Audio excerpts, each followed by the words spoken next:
Internet dating. That's what we're going to talk about next. Internet dating. I've got a friend of mine who hooked up with a woman on the internet.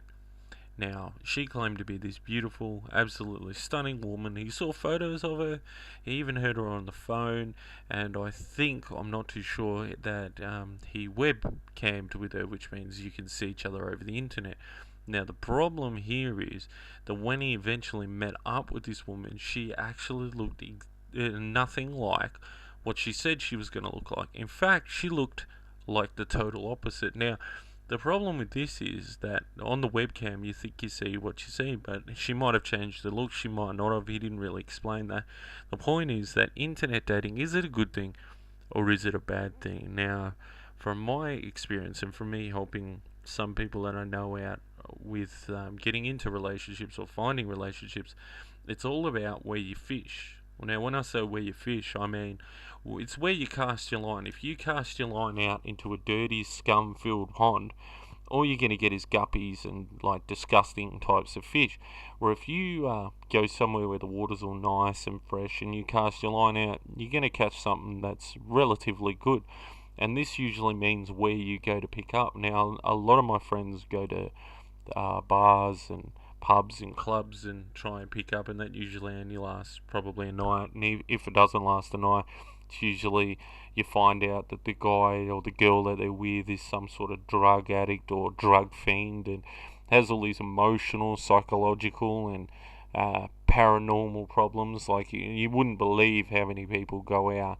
They're all psychic, but yet they drink themselves into a stupor, which is a complete contradiction to their all peace and mung beans lifestyle.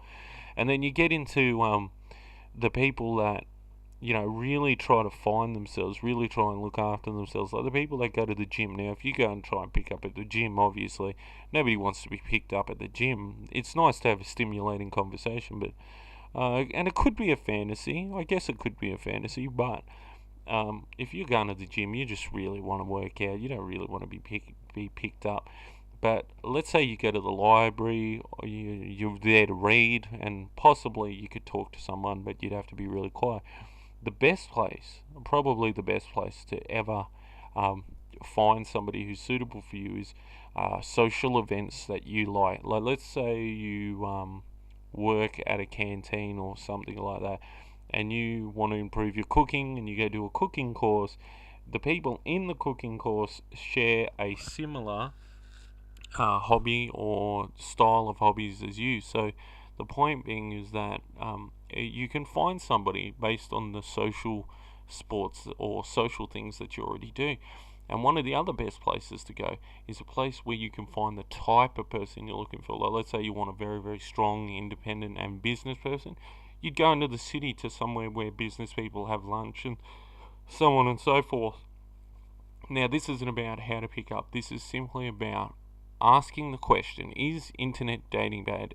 Are you, dear listener, throwing your rod out into the wrong area, or have you been in a relationship for a very, very long time? And if so, how did you meet? Now, if you've got any comments, questions, suggestions, or queries, give us a call on 9285 4847. That's 9285 4847.